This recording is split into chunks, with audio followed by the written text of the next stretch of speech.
Hey there, welcome to the Gyro Step, a Milwaukee Bucks podcast, proudly a part of the Blue Wire Podcast Network and GSPN. I am Ty Windisch, one of your hosts, joined as always in the winner's circle for the second straight podcast, Rohan Katti. Rohan, the Bucks are going streaking. How's it going, sir? It's going well. Do I count as being in the winner's circle if the Bucks win? Is that how this works? I think it's a winner's circle pod. Oh, that's fair. It radiates on us. We're not in it. It radiates on us. We're around it. Yeah, that's fair. Doing well. I mean, what a weird Bucks game. The Bucks in general haven't played that many games this season. It's been a weird start to the schedule for them. I feel like every other team in the league has played like 7 or 8 games. I know that's not true, by the way. When the Bucks have only played 5 games, so it's good to see the Bucks back in action. And yeah, there's a lot to talk about this game. Coming into it, you don't have a ton of expectations considering it's the Brooklyn Nets who are in the middle of a pseudo rebuild. They have their guy in Mikal Bridges. They have a lot of fun pieces around him. I mean, maybe not their guy in Mikal Bridges, as we'll talk about, but it's just a team full of just they thought Sean Marks is still the GM, right? He Not tripping. somehow is, yeah. I mean, Yeah. not that I think he's done a horrible job and should be fired, but it's just hilarious that he took over like the bad team with no picks, made the D'Lo rejuvenation, got Katie and Kyrie, got Harden, lost all three of them, got new superstar Cam Thomas, still there. He's had six different eras in like 5 years. It's And it's insane. it's it's crazy that a GM sticks through that many eras. But Sean Marks just thought, hey, what if we just threw out as many power forwards, small forwards as we can on the court at once, so five, and see what happens. And the 2023-2024 Brooklyn Nets is what seems to happen. It's just a weird game. It's an interesting one to dissect, but yeah, it was just a weird game. How are you doing, Ty? I'm doing well. I feel like I've very much enjoyed the last two Milwaukee Bucks games. I love the shift back to drop defense as the base. And even in this game where it didn't really stick around for all that long, I still love that it's the base. And I think it just starts the Bucks on a better foot. Even though it wasn't working in the first quarter of this game as Mikal Bridges and Cam Thomas, like there was some frustration about how much they were scoring. Not a ton of those shots were open. Like those guys are buckets. Like they were just hooping out there. That's kind of the Nets are like power forwards and hoopers. That's all they've got right now, and they are hooping it up. That's probably the whitest I'll ever sound. But the drop wasn't really working. But it wasn't working in a way that the Bucks were down 5. They weren't down 25, and I feel like that's the comfort of possessions going really wrong for the drop. It's like, okay, you're going to get somewhat contested mid-rangers. And those shots just don't kill you the way some of the like wide open dunks, wide open threes, although the Nets did shoot well from three as well. It feels like they have a different level of competence defensively. And I think it just sets a much better tone for them as we've got in the cron here for YouTube viewers and probably the title of the pod for pod listeners. You know, I think there's still changes to be made. I think defensively, there's one clear change that can help them a lot that we'll get into. But I've got to say, I just find it very comforting the fact that Brook is back home to start these games, even in a game where it didn't really work that well, right? Like, I don't know. Do you agree or am I too fond for the drop? I don't think you're completely off base here. Only It's partially.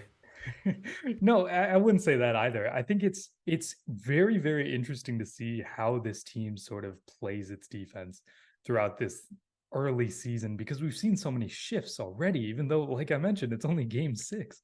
We've seen them be aggressive. We've seen them go back to a very conservative drop. Now they start to evolve it a little bit more. And like you said, in a game where it's not really working that well, you're happy with it being your base defense because you have Brook being comfortable. Sure, he got some fouls, and yeah, Brooklyn was doing Brooklyn things. Jacques Vaughn is just a mad scientist out there with these lineups he's throwing out there. It's ridiculous. Just making Brook's life as difficult as possible. But that's not on Brook. That's on Brooklyn being proactive in that situation because they realized, yeah, we have to switch something up here, especially, and personnel dictates it as well. No Nick Claxton for them. You have to deal with Ben Simmons, and it's just difficult to play like bigger lineups to try to match up with a guy like Brook Lopez. and you just have to scheme against it. And they did their best, and it worked in a lot of situations. But it was good to see that the Bucks based defense was at the drop and that they were succeeding until Brooklyn started to get a little funny with it. Yeah, just a little bit. Good question from Nick5522 in the YouTube chat here. This was a surprise live, by the way, after we've had a little bit of technical difficulties lately. Today's, of course, booted up so quickly, we weren't even really ready for it. So you got to love technology. But he asks, is there a chance the mid-rangers get players like Thomas going and the twos turning into threes? I think a little bit, yeah. I mean, I think that was a frustration we talked about a lot with the Bud Bucks of kind of not taking that away soon enough and letting players get hot. I did think they didn't stick with the drop for an exceptionally long time in this game, and those guys were kind of just beating a lot of different coverages. But that's certainly a concern, and I think, is it too early to segue to the starting five convo, Rohan? I mean, I did think it's been a little glaring over these past. It's only 2 games. Well, but before we do that, we can't do it. We got to talk about Giannis. Okay, fair. Yeah, true. Giannis was sensational tonight. We got to do it. We can't keep doing this. Giannis was sensational. I'd say one of maybe his best game of the season. This season, I think it's probably hard to argue. I mean, this is probably his highest point total so far the young campaign, and a lot of them were really important baskets. I think he set the tone to start and end the game. It was a little more hands off in the middle. Still took too many jumpers that drove people crazy. I love the back-to-back threes. I mean, I hate the shot selection, but I love that he does it. It was so funny. I do think to people who missed it, by the way, it was Giannis drives the lane, kicks it out to Jay Crowder in the right corner for 3. He backs out. Jay Crowder misses the 3. Brook Lopez taps it out to Giannis, top of the key, takes a 3. With Dame next to him. Not wide open, but next to him. Yes, and then he misses the 3. And then it gets tapped right back to him, same spot. He takes the 3 again, with Dame even maybe having a little more space than he did last time. And this time he hits the shot. But it's like, bro, what's going on? He ends the day 1 of 7. 1 of 7. I feel bad that we're doing this, but Giannis was sensational. You're right. He dictated this game early on. When it seemed like Brooklyn was going to start to go on a little bit of a run, maybe they can build like a significant lead. Giannis took over. He went to the basket. He did what he needed to do, and he did that in the beginning of the game, and he closed out the game doing that. Yeah. Just sensational on both ends. And he went 5 of 6 from the line, knock on wood. Could have gotten a lot more. Could have gotten a lot more free throws than that. Yeah. That is where I will stop. I don't even want to say it was a pro Nets game. The officials were just horrible. It's just bad. They just didn't. Bad. I mean, like both ways. The non-flagrant Bobby on Mikal Bridges. I was just like, in what world is that not a flagrant or a transition? I thought he might get ejected. Yeah, I was like, I'll be a little mad if it's a flag too, but I would kind of get it. I was like, there's no room in our game for just grabbing someone in our game that we play at the highest level of grabbing someone by the front of the jersey and throwing them down. Did Mikal act a little sure? Did Bobby do that? Yes. And you just can't do that. The fact that it was a common foul, not a transition take or flagrant is crazy. Of course, the Bucks had to challenge a very clear Giannis alley-oop that he probably caught 3 feet in front of the cylinder that they called offensive interference. To which I said, if that's offensive goaltending, then every rebound of an air ball is defensive goaltending because they're probably about as close to the rim. A poorly officiated game. I will get on the soapbox for Giannis for just a second. I think much the way that, as much as they would want to, the Warriors know they cannot turn off the Draymond Green aggression, the ugly moments that he gets suspended in the finals. I mean, he obviously took it way too far when he socked Jordan Poole. That was a different level. But we know Draymond just has that edge, but it's also the edge that makes him such a great player on the defensive end. I think it's a similar thing with Giannis and the confidence to shoot threes. Because, like, especially in a game where he played against Ben Simmons, who, I know I'm not making a direct Giannis-Ben Simmons comp, but people who do that get burned because it didn't pan out well for Simmons. But Simmons' whole career was derailed because he lost the aggression to go to the basket because he didn't want to get fouled because he wasn't a good foul shooter. Giannis clearly has never lost that aggression. It makes him great. I think it's really hard to say, you know what, but just give up on a whole shot in basketball that everyone also says you should learn. Or, people are split. A lot of people say You should learn it. I think he should take less than 7 a game. I was going to say there's a middle levels. ground to There's be levels. had. I totally agree. I think he's taken too many, even if the shooting clip has been decent overall in the season before this game. It's been too many. I don't think it's reasonable to tell him to never take any. And I think in big games, I feel like he picks his spots a lot better than in November.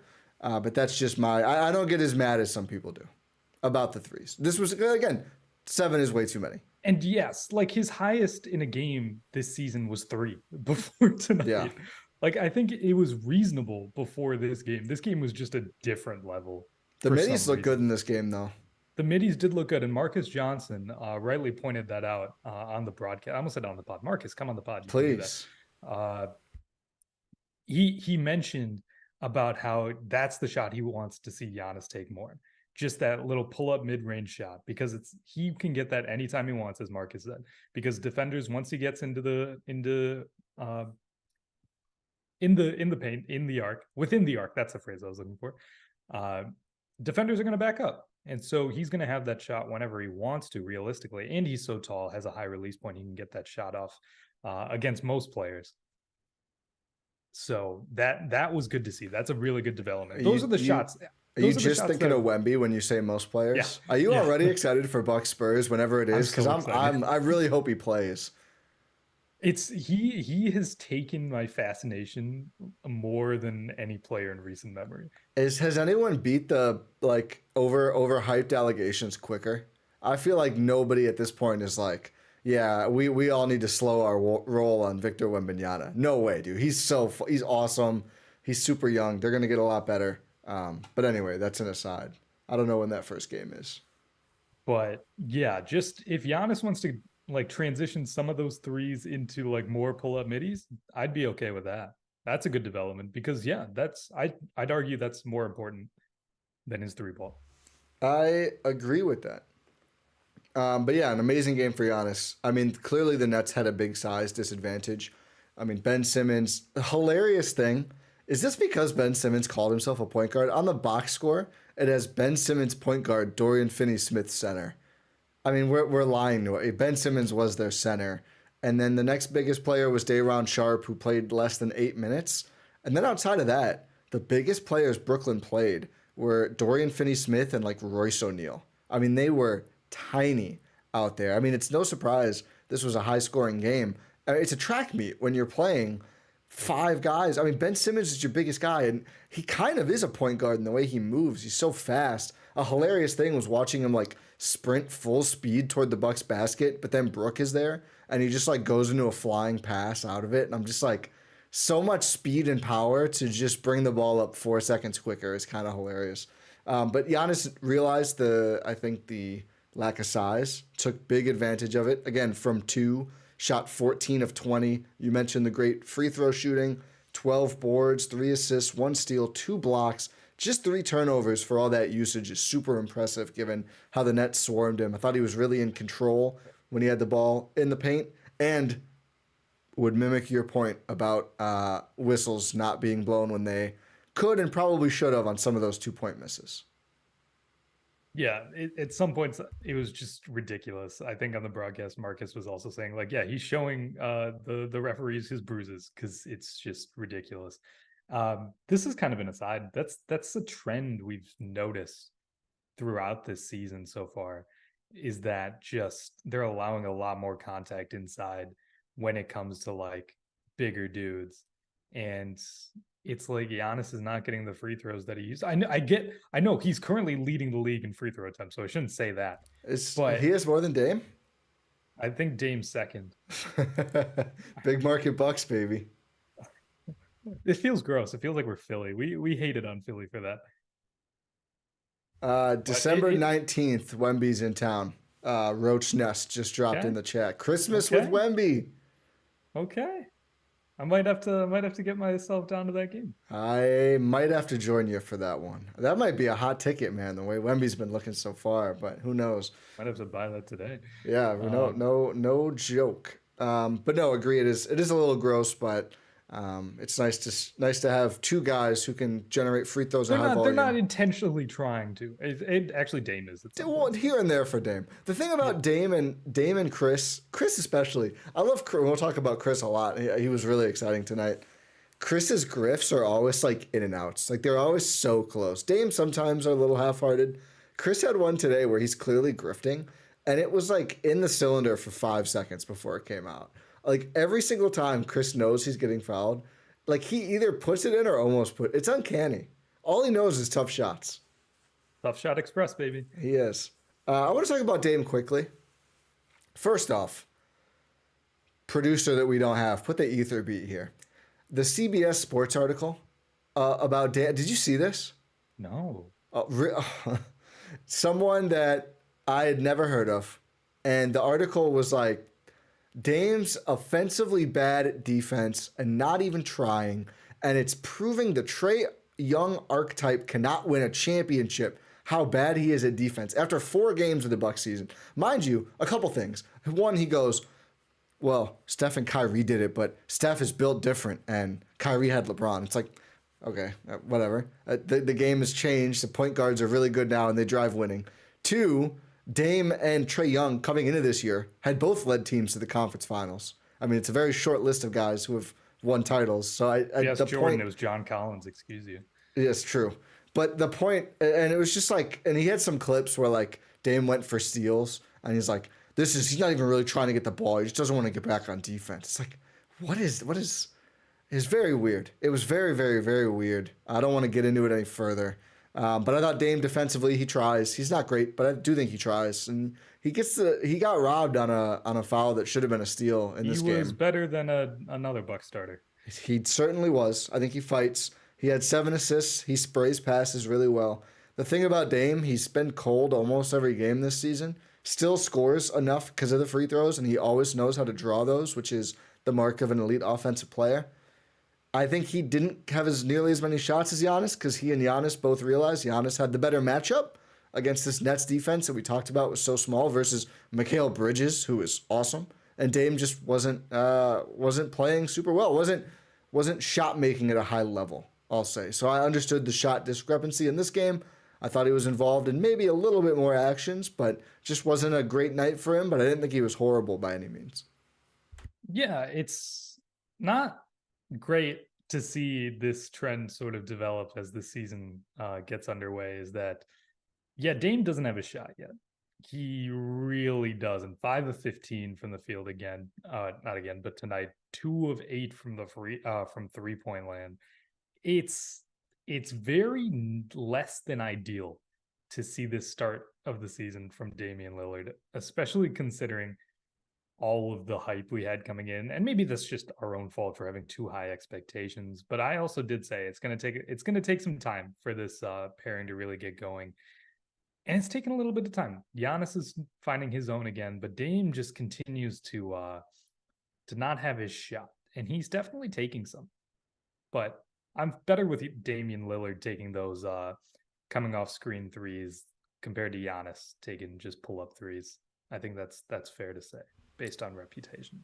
For his career, it looks like October and November are 2 of his worst shooting months, splits-wise. And I do know I've heard that Portland people, it looks like April's also up there, but much less games, obviously late in the year. And, Dame didn't have a lot to play for in April recently. But I know Portland people have said he's kind of a slow starter, and Aramis Ramirez, if you will.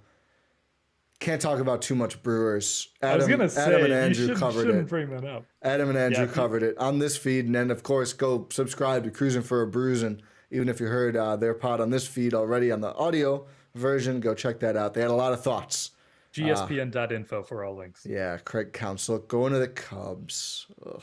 There's my thought. I found that out like a few hours too late. I don't know if you saw it. Yeah, I did. You're like I was ready for you to tweet a rocket ship picture instead of an emoji. That was like Paul Pierce levels of out of touch. I was pretty shocked. But anyway, enough of all that. I think Dame's going to be fine. We still see the flashes, and again, he gets to the foul line, he passes, he makes it work. Before we get to the starter question, Chris Middleton looks really good. I'm tracking this Boston Minnesota game, by the way. Going to overtime now. The Wolves, the fighting Wolves. Chris Middleton looked great again. Logged 21 minutes, so it wasn't just, or maybe it was 2 one-offs where he logged more at the end in a close game. I don't know, but second straight game with more than 20 minutes. 60% from the field, 21 for 4 from deep, so 25% from 3. Made both of his free throws. 4 assists, 3 rebounds, no turnovers in his 21 minutes, 15 points. I mean, we just say it every time. So steady. He had some big buckets late in the game. He's never open. It doesn't matter. I got flashbacks, man. Yeah. The one on Ben Simmons. I saw Chris Middleton going to work on the right side of the Brooklyn court, and I was like, I'm getting stressed out all over. Yeah. Again. I was like, my feet are glued to the ground. It's just like Game 7 vibes. I almost had a panic attack. I was like, oh my God, it's happening again. It's a close game in Brooklyn. Chris, do it again. You can do it, man. And he did it. He did. He was great tonight. I feel like he got beat a couple times by Mikhail. I'm trying to watch him more defensively. He got beat. So did pretty much everyone else. I maintain that his defense is like fine. It's not obviously where it was. I don't think it's as bad as it was. Certainly at parts of last season when he was first coming back. And offensively, I mean, the 3 is kind of touch and go, but everything from mid, he feels so automatic from mid range. What, he missed 1, 2 today? Yeah. Yeah. 5 for 9 or 5 for 6 from 2. Like, it doesn't matter if he's covered or not. It's just butter. It's butter every time. Oh, I'm very excited. Every time I see the 3 of them play together, the new big 3, I feel things, Rohan. I feel very positive things. It's very, very intriguing. And just Chris, I maintain this point that I made on the last pod. Chris is going to be the thing that makes this offense hum. It's not going to be obviously it's going to be Damian and Giannis are going to be involved, but the way they're going to put themselves over the top is Chris Middleton. Yeah. If Chris Middleton is not playing at a high level, the Bucks are not going to be their highest version of themselves. Correct. Full stop. So it's really good to see that Chris is starting to ramp up, and I feel like he's getting a little frustrated with the minutes. I feel like there's going to be he's ready. He's ready. He feels he's ready for sure. He looks ready. Suki, free him. Actually, no, Suki, you do great work. Yeah, do what you do. Well, I mean, it's like they kind of jump pretty quick, right? It was 16, 16, 17, 16, and then 2 straight over 20. So then, can we get by next 42 week? minutes incoming. Can we? He doesn't play for Tibbs or Nick Nurse. Can we get like mid-20s? I'll take 25, 26 the next couple of games. Or we have a back-to-back coming, so that'll be a big test too. I would imagine he doesn't play both halves of the back-to-back. And incoming all the he's hurt again. He's broken. Like, no, they're just really careful. And I think one is against the Pistons and one is against another team that isn't necessarily super exciting. Like, it's November. It's still early November. It's the Pistons and the Pacers. Yeah, so the Central Division P's coming up here midweek on the back-to-back. The Pacers put up 86 in the first half today. Dude, the Pacers are pure. They put up 152 overall.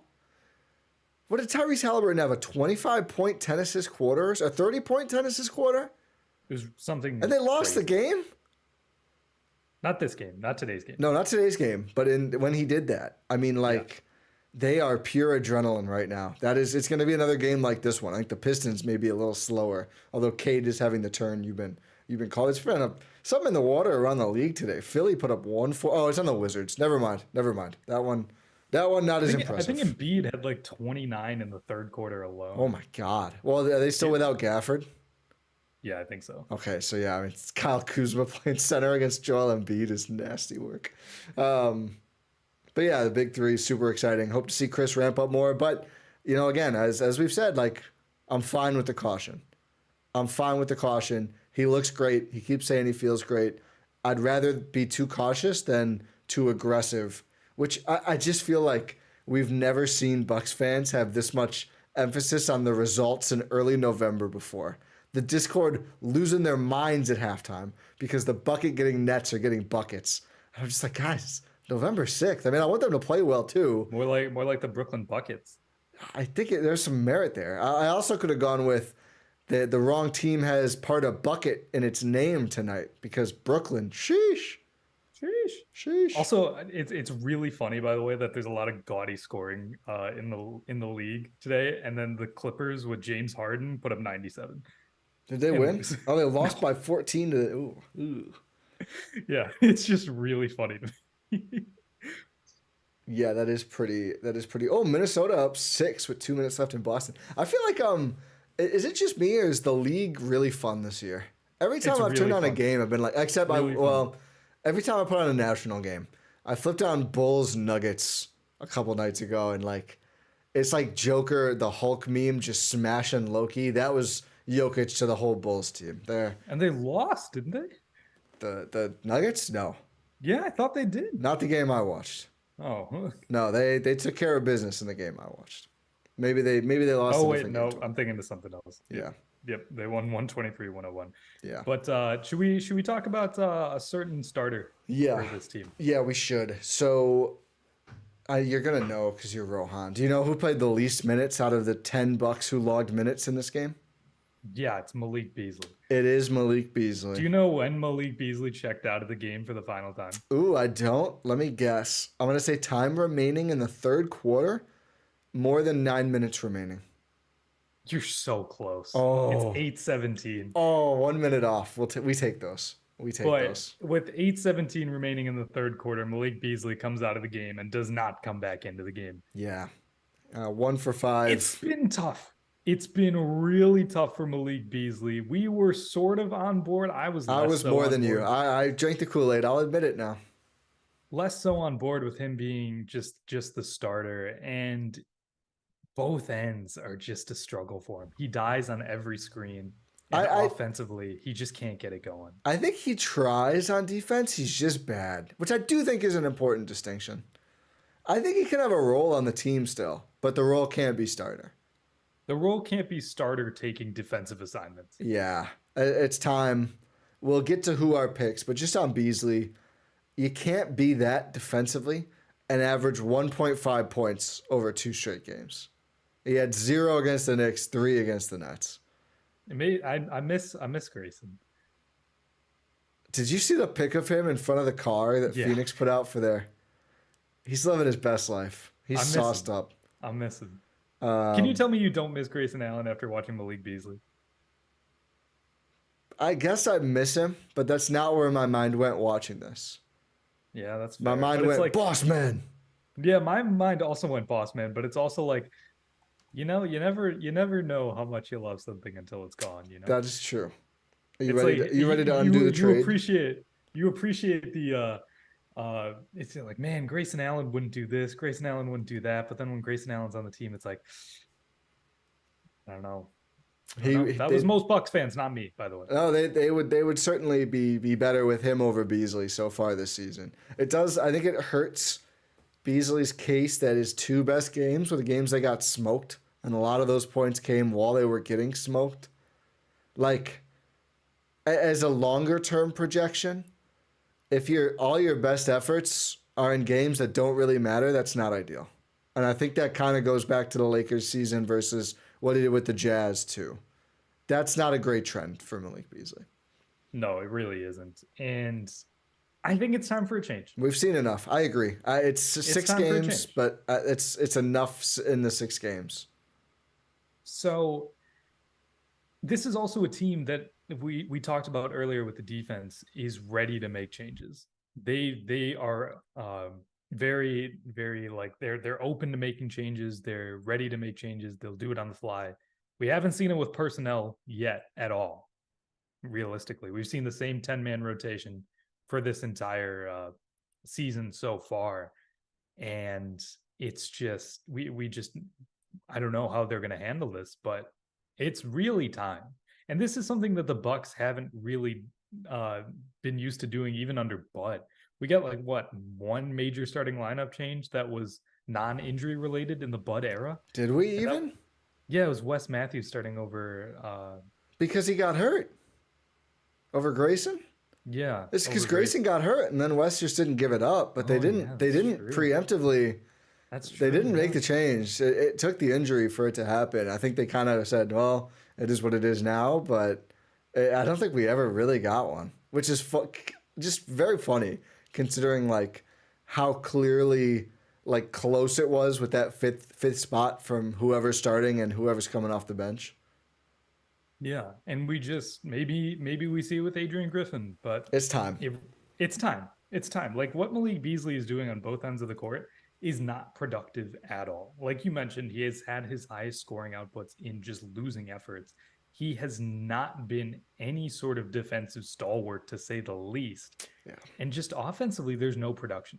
There's no rhythm at all. Sure, he had his 120-point explosion against the Raptors. And it's just after that, you don't really see him finding the ball. I mean, to be fair, the ball isn't finding him a lot of times. He is trying to make plays off the bounce as well. You see, like he'll always have like maybe like a couple assists. Not tonight though, but yeah, it's just it's a net nothing. It's actually a net negative for what Malik Beasley's producing. And when you have a guy like Bossman99 who stepped up, dude, you are winning agendas this year. You are crushing agendas this year. Thank you. I appreciate it. I will not take my victory lap on November 6th though. But Jay Crowder is just stepping up. He took whatever criticism was levied against him, which was fair. Like I was very, very critical against Bossman based on his playoff run last season. If you can even call it a playoff run, he played like 20 minutes. 10 times the sample said he was a pretty good Buck. Someone's made this point several times. Not all of my agendas are dead, but did he play more in this game than he did in the playoffs? Oh, that's a great question. I don't think so, but it's kind of close. He's been a great fit. Also, the Celtics lost, and in addition to that, just ruling anyway. The reason I've been tracking it is because I believe the Bucks are now within a game and a half of first in the East. So even with a very disjointed start, it is nice to not have there be a ton of space between Milwaukee and the very top of the East with the Bucks. They're 4-2 now, right? Or am I? They're 4-2. NBA.com is taking forever to load the fourth win, so I doubted myself. But Bossman, to bring it back to the topic at hand here, has just been everything the Bucks needed. He has been a sniper. He started off, I think, 3 for 3 in this game from deep, ends up 4 for 9, so obviously cooled down, but really, really confident in the shots from 3. I feel like even more than I remembered from last season. I mean, he's got a nice step back, and he uses it. Like, when he's got a little bit of space, he'll make himself some more space. Very confident shooter, which you love to see. Had 15 points, had 30 minutes in this game, which, as you mentioned, like close to his whole playoff minutes total, and was third on the team in this game. So clearly, Bossman has established himself as one of the key I almost said places and no, I almost said pieces and players, and I said places. One of the key players to this Bucks team. Really great effort defensively, and I know we were chatting in the GSPN Discord. Join at gspn.info. The link is in there. Like the lineup they went with, I think in the third quarter, where it was Bobby, Giannis, Bossman, Marjan, and maybe Campaign. Just like, oh, that lineup works really well. Like, yeah, it's so athletic. It's athletic, defensive. Bobby was switching and doing okay. Still kind of getting roasted, but didn't look too bad in the process. But Bossman makes so much possible. We talked about, like, it's probably scary how crucial of a role he may play. Well, it's been scary for the teams they've played because Jay Crowder has been awesome this season. Yes, and in the playoffs last season, he played 40 minutes and 57 seconds. So 10 minutes. Yeah, he played 31 minutes or 30 minutes and 18 seconds tonight. So just that's so funny. It's so funny. It's sad, but it's funny. But you're right. I don't even know if I'm necessarily nervous about how big of a role he has to play because that's just who he's been throughout his career. Wrong? Am I wrong? Like one of the reasons that he was kind of upset. I mean, we'll never know the full reason about why he wanted a trade out of Phoenix. It seemed like not everyone had the greatest relationship with Monty Williams over there. Jaden Ivey's learning that right now. Either you're marrying his daughter or you're in the doghouse. There's only 2 options with Monty Williams. And that's a real, that's not a saying I use. That is a saying he uses way too often. To be clear, he was like talking about one of his plays. Like that's the type of guy you want to marry your daughter. He said it about more than one player, which is really why I think it's like, okay, you're trying to marry your daughter to too many players. It's like, and also like maybe just like you just say he's a good guy. I mean, do you have to anyway? Yeah. But yeah, I don't know if I'm necessarily nervous because this is who he's been. Like he's always been a guy who's like had big roles on big teams. And it's just now it's the Milwaukee Bucks. Like maybe you consider the last year's playoff run an anomaly, but this is just who he's been. Like Isolated incident. yeah, it's an isolated incident. You don't really it's not really something that you theoretically have to worry about. Um but yeah, he was a starter on that finals Heat team, if I remember correctly. He's been on like finals teams before, like on the Suns, he was a starter. And why can't he be that for the Milwaukee Bucks? I'm with you. He can. And we'll talk about Marjan, who still looks awesome. Just the play-to-play consistency of Boss Man, I think, gets him the nod over You Beauchamp. ease in a guy like Marjan. Like I see all these takes about Marjan, like, oh, he needs to start. He needs to start. First of all, I'm a big Marjan Beauchamp supporter, so do not get this And I confused. signed the form, so we're You a did. pro I love that Marjan you still have. podcast. Yes. You've got to ease him in. He's a second year player, and he's not like a star second year player. You even see like guys like Paolo Banchero, like he's a second year player. He's hitting a little bit of a wall this season. Yeah. It's difficult for these guys to get acclimated so quickly. Marjan going from basically a non-factor last year to being a starter this year is just too big of a leap for Yeah. him to realistically make. You're gonna introduce so many different problems. He's not used to the workload. You have to ease him in slowly. He's a guy who's still a raw prospect. You got to ease him in slowly. I think a big, like if he took Bossman's spot off the bench, that would be a major upgrade for him. And I think that's more of the upgrade in rotation that Marjan needs rather than starting right away. Maybe at the end of the year, you can see, yeah, it's undeniable. Marjan needs to start. I'm not saying that's impossible. I'm saying right now, November 6th at 9:58 p.m., it should be Jay Crowder over Marjan in the starting line. Yeah, and I think even if he's great by the end of the year, I think you get to a position where, especially in the regular season, like just trim Boss Man's minutes a little. If Marjan is still playing super well in that Boss Man role, let him take more minutes. Let Jay be the starter. Let Marjan, as the younger player, come into games with Bobby Portis, bring all that energy with the bench units, attack the perimeter defenders with the the fresh elite defender that Marjan looks like he can be. I mean, he's played really, he just needs to cut down on the fouls, which again, it's like one of those things where like, yeah, it looks great, but he picks up 4 fouls in 10 minutes. You don't Nice really if he want that doesn't to start games. travel on a fast That break I too. felt so bad. And people were saying, really, you're going to call that? They had to. If he had just not dribbled, he probably gets away with it, is the funny thing.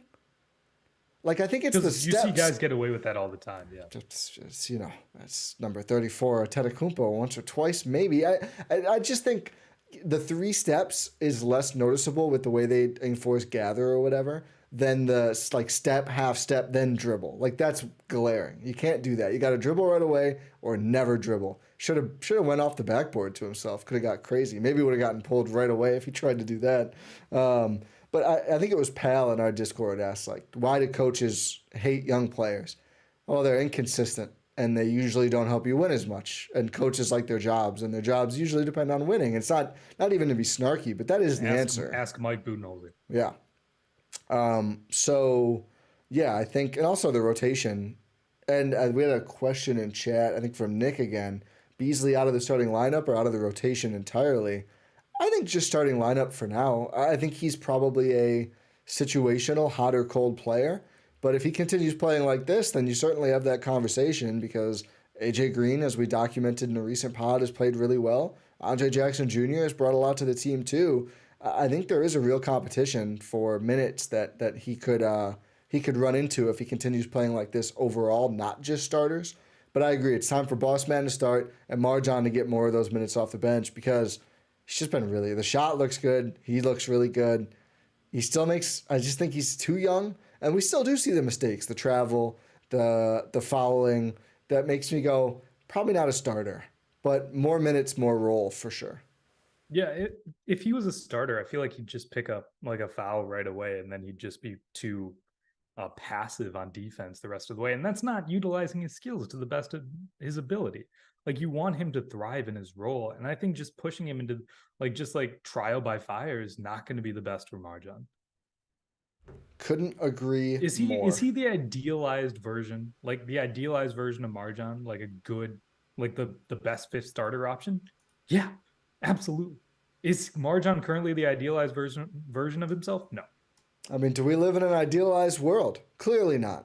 No, Craig Clearly not. Counsell's on the Cubs. Yeah, I'm upset about it, I was Ty. thinking of the election when I said that, but I love that you went right to Counts going to Chicago. Real sports talk only. I just like I feel betrayed. I feel betrayed, Ty. He was one of my favorite players growing up, and then just seeing him manage the Brewers was like, man, they got Craig Counsell to manage the Brewers. Now it's to the Cubs. Yeah, it's not great.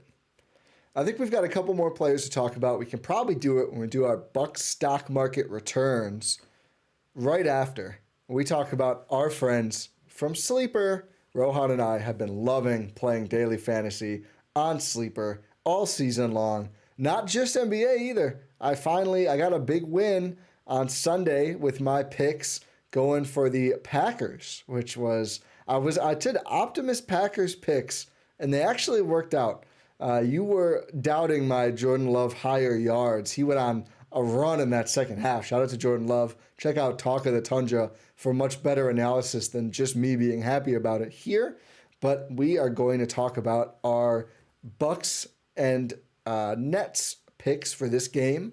Our daily fantasy with Sleeper. Reminder, you can play in the app available right now, and you can match. They will match your first deposit up to $100 when you use promo code Eurostep. And Rohan's face is all messed up, so I'm going to fix that. But we do have his picks here, so that's exciting. Yeah, so these are the picks I made going into this game. I did a lot of first quarter ones because I was like, "Ooh, this it's exciting." And one positive thing about Sleeper is that it allows you to make in-game sort of picks. So, and let's say my first quarter ones didn't really pan out that well. I could always just go again. But my initial picks, as they are written on the screen right now, Chris Middleton, higher than uh, half a rebound in the first quarter. Same with Cam Thomas, higher than 4.5 points. Spencer Dinwiddie, higher than half a rebound, and Bobby Portis just higher than half an assist for the entire game. Not just a first quarter one. Walk me through the Bobby assist play because I really like that higher. I wouldn't have thought to make that one. Is that just a trend for the year? Did you feel good about Bobby in this matchup, or why did you think Bobby was going to have more than one assist? Because there's only been one game this season where Bobby has not had an assist, and that's against the New York Knicks, who are a big team. They play big. The Brooklyn Nets, excuse me, are not that team. They are going to need to swarm if Bobby posted up. And if it was one pass away, if you're the shooter one pass away, Bobby's more than likely to get an assist, which he did. He got 2 assists in the game. You can't argue with the results. That worked out really well for you, Rohan.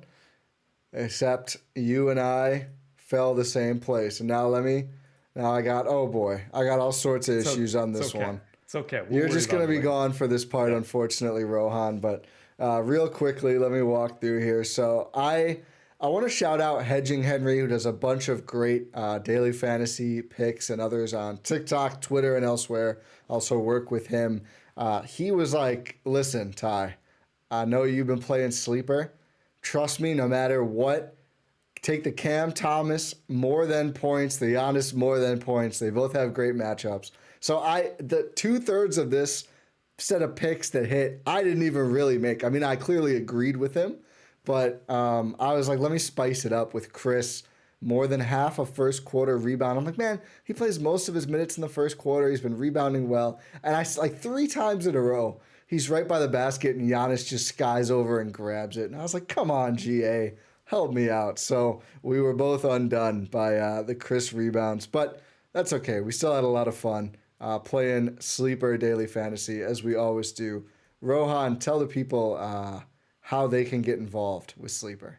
Yeah, all you need to do is download the Sleeper app in the App Store. You just need to make your picks, your daily fantasy picks in the app. And like Ty, you mentioned earlier, you can get up to $100 match on your first deposit using promo code Eurostep, GYROSTEP, all one word. and you just make fun picks. They have it for all major sports every single day, and it's called daily fantasy for a reason. And it's just it's fun. I'll say And that it's fun. I want to call out, if you use the promo code, if you're playing, if you're picking these games along with us and doing the fun sets of picks here on Sleeper, send us that. Let us know. Are you having a good time? What are you playing? Let us know if you get a big dub for sure, and we'll be super excited because we do. I mean, it's outside of talking about it here on the show, Rohan and I will like send back and forth like, what do you got cooking? Rohan's the chef. I'm an amateur so far. I'm getting better, just like the Bucks, knocking the rust off. But it's been a lot of fun. So it makes like every other NBA game a little more interesting too. It definitely does. I've stuck with basketball so far, dude. I don't know nearly enough about football. I might dabble some more in I don't know. Maybe that might have been a flash in the pan, but I did have fun with sleeper football as well. Okay. Let's go to the Bucks stock market, Rohan. We already had a comment from Gabe earlier in the chat who said if there's not enough stock for campaign, he's revolting. It's not usually where we would start, but should Gabe revolt, or are we going to give the very volatile campaign an up stock for this performance? I think we give campaign an up stock for this performance. I mean, what else? If he doesn't get an up stock for this, what would? That's a very good point. What did Payne end up having? He's 4 for 6. 11 points on 4 of 6 shooting, 3 of 4 from deep. From your backup point guard who plays 16 minutes. And 3 assists. Yeah, it's not bad. It's a really good campaign game. Campaign for more minutes. That brings him up to 11 for the season. And maybe now we start to take it, higher expectations now. I think he's been doing this is my projection, and I promise I'm going to try and not manipulate the market so this happens. I feel like no one's going to have more green and red over the season than campaign. I mean, we've already seen it in 6 games. It is a roller coaster with campaign. This is going to be his 3rd movement in 6 games, and that's not a ton for a lot of guys so far. But no, Dame's had 4, Giannis has had 3, Malik Beasley's had 3, probably soon to get 4. I think Giannis is soon to get 4 as well. I believe so as well. So we talked about Giannis at the beginning of the podcast. His best game of the season. He gets an up stock, up to 38 for the season. Just we don't need to rehash it. Just dominant. Maybe cut down on some threes, but you know what, Giannis? Who are we to tell you what to do on the basketball court? And it wasn't. I think game 3. I think Giannis is. Oh no, I'm looking at Dame. Was it last game or game 3 where we didn't give him an up stock? And it was kind of because of the shot selection. In this game, it just didn't matter. He was still so great that he earned it either way. I agree. So we got Giannis up. We've got campaign up. We have Malik Beasley down. The question is how much? Are we talking 2 after 2 stinkers in a row? Just because I asked the question, he's coming in at 13. Campaign got up to 11. I mean, which player do you value more right now? That's tough. I'd stick with 1. Okay. I'd stick with 1, considering it's 2 in a row. If it's another game like this, if we hadn't given him a down stock last game, I would go for 2. But since we did, I'd say 1. If he has another one like this, it's going to be 2. Yeah. He shouldn't be starting. It shouldn't be on him. At that point, it's not worth that much. True. I think just we don't need to rehash it. It's tough. It's really tough for Malik Beasley. Hopefully, Boss Man 9-9 himself takes that starting spot away from him. Speaking of, 30 minutes in a close win. I think so. Up stock for the Boss Man, up to 16. Up to 16. I'd write Boss Man 9-9 in the tweet, which I find very I'm going to change it. I'm changing it on the sheet. Yeah, it's Boss Man 9-9 in all caps now. I don't know if anyone else finds it as funny as we do, but we find it really funny. I think people find it funny. I find it hilarious. It makes me laugh every time. I don't know what else. I have a couple more thoughts. I want to talk about Pat. I don't think he moves in this game, but I want to talk about it. I don't think he does either, but it was close. I want to talk about him because first half I was getting a lot of Pat down, Pat definitely down. Just thought he rebounded pretty well. Thought he ended up having it, not literally rebounded. Thought he ended up having a pretty solid game. The defense is problematic, but he ends up with 10 points, 4 for 7 shooting, 2 for 5 from deep. Finally got some to knock down. Also chipped in 3 assists and an offensive rebound. He doesn't look comfortable out there in almost anything the Bucks are doing. Defensively. Offensively, He has his moments. Defensively, has not contributed a whole lot. It's almost like the versatility that I and a lot of other people have sort of like pined for Pat. Like, hey, like one of the skills you bring is his versatility. Is kind of been negated by Boss Man. I feel like the Boss Man really coming into his own is really showing like, man, Pat really has some stuff he needs to work on. Am I wrong? Am I off base in saying that?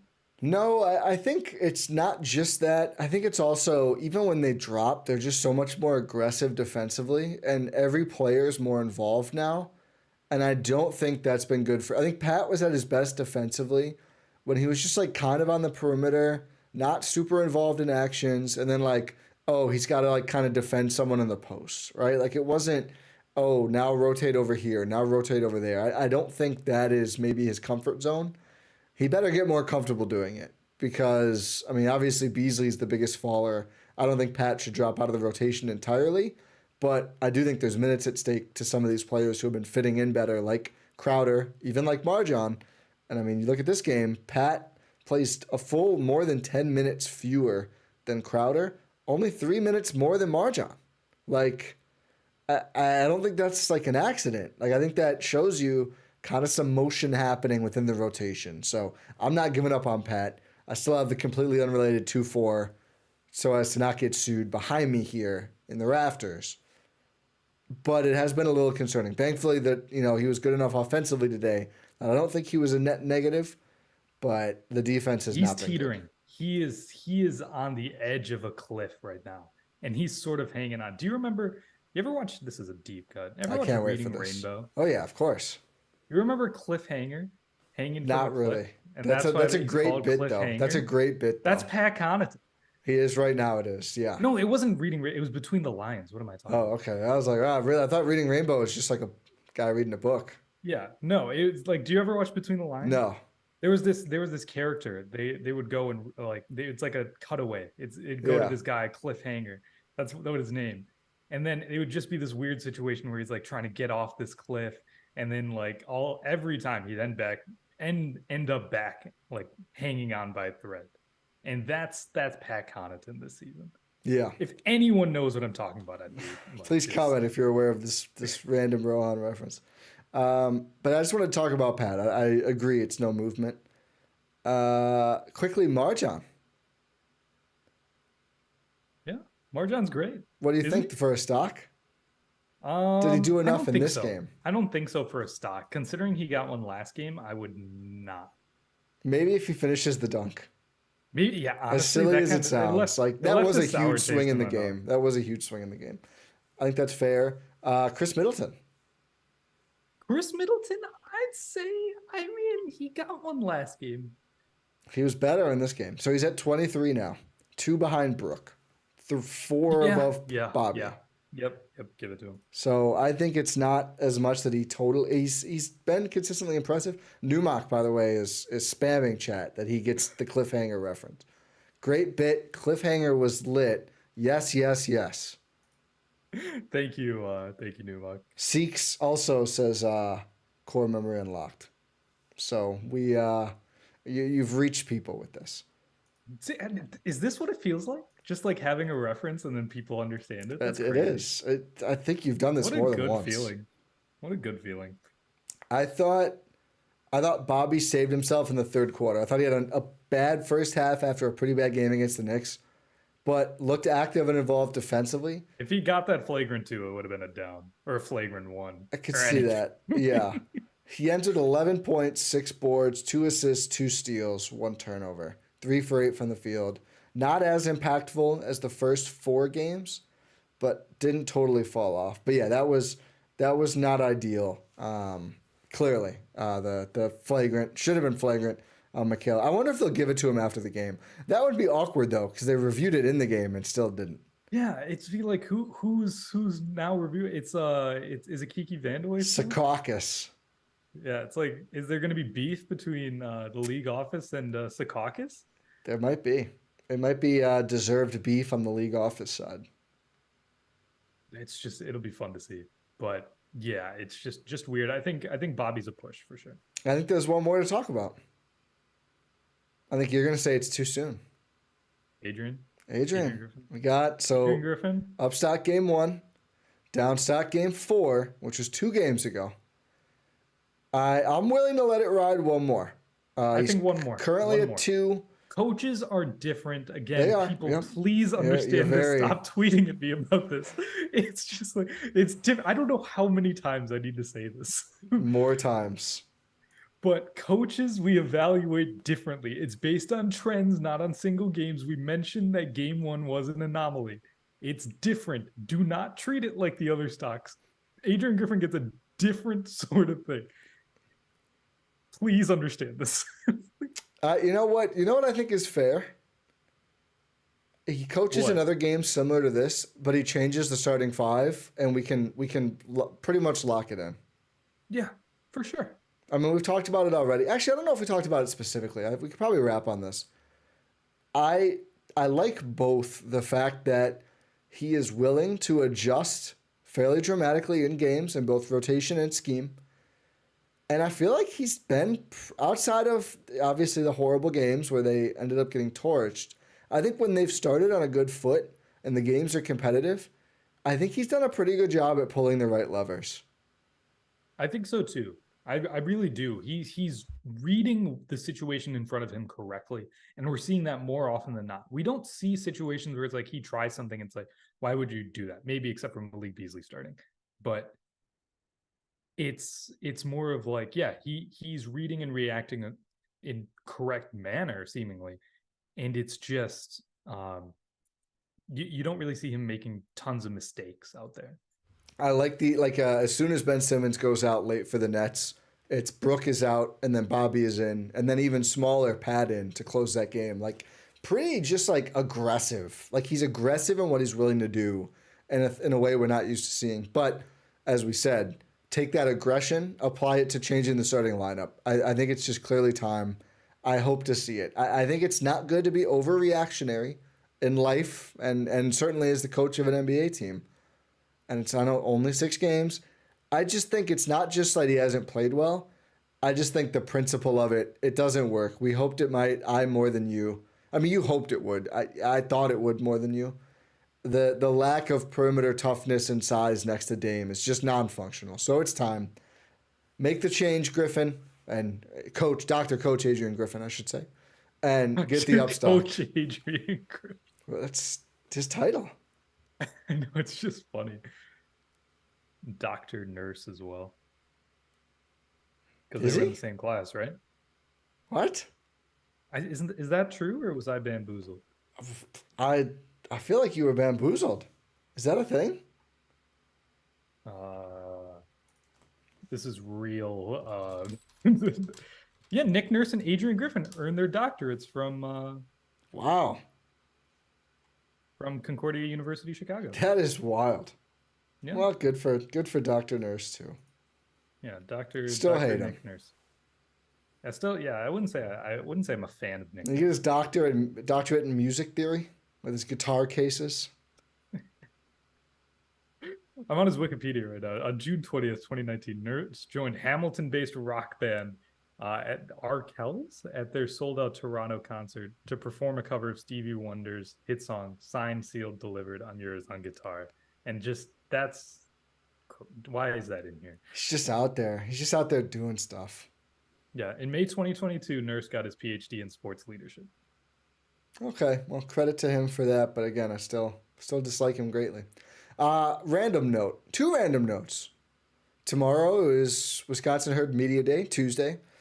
So hoping to bring a lot of fun interviews from that to this here pod feed. TBD if they will be on YouTube. That's a little challenging on site, but if you're not already, use the link in the description or go to gspn.info and subscribe on an audio feed because there is more Bucks content on the audio feed as well as on YouTube. And we heard from Patrick Mutombo as one of the like halftime or coming back from quarter interviews on Bally Sports. Just something to file away. Like, pay attention to that guy's interviews. I think he's going to be a head coach in the next couple of years. I think he is on that trajectory. So I thought it was cool to hear from him, and I just want to tap that to people. Keep it, well, I guess phrasing, but I just want to point out that keep an eye on those interviews. I mean, it's always interesting to hear from the assistants. I enjoy it, but I think especially Mutombo is one who I think will, like Darvin Ham and Taylor Jenkins and so many others, go from Bucks assistant to head coach at some point in the near future. Yeah, it's just a great development track for Patrick there. So that's a great call out. And Ty, I'm very excited to see what you cook up for Herd Media Day, because man, we talked about it's a stacked roster. It is. I'm hoping to bring some really fun. I don't want to. I'd never say the names beforehand. I'm hoping to bring some really fun interviews, staff, coaches, players, but TBD on exactly what happens. But very excited as always to cover the Wisconsin Herd in person. Yeah. Do we have anything else here, Ty? I don't think anything else for this one. Well, of course, we'll be back soon. I mean, you got all the outro stuff, but I think, it's a slow and steady wins the race season. The Bucks have a lot to figure out on both ends, but I think they're on a good track, I guess would be my closing thoughts. And just to give a preview for their upcoming schedule for the next week, like you called out, they next play on Wednesday at home against the Detroit Pistons at 7 p.m. and then have a back-to-back in Indianapolis to take on the Pacers at 6. They play the Magic on the road on Saturday at 5 p.m., and then they come home to play the Chicago Bulls in the Craig Council Bowl on Monday, the 13th at 7 p.m. And that's the next week. It'll be a busy week of Bucks basketball. They've got 4 games in 6 nights coming up. It'll be it's a tester. A lot of road. Was it 7 of the next 9 or 10 coming to this game were also road games. So they're not the hardest teams, but it's a tester part of the schedule. Yeah, they're going on a little Eastern Conference soiree for the next week, which is fun to see. You know what I just realized? They also have not played a single team in the Western Conference yet, so they've been on an Eastern Conference soiree this whole time.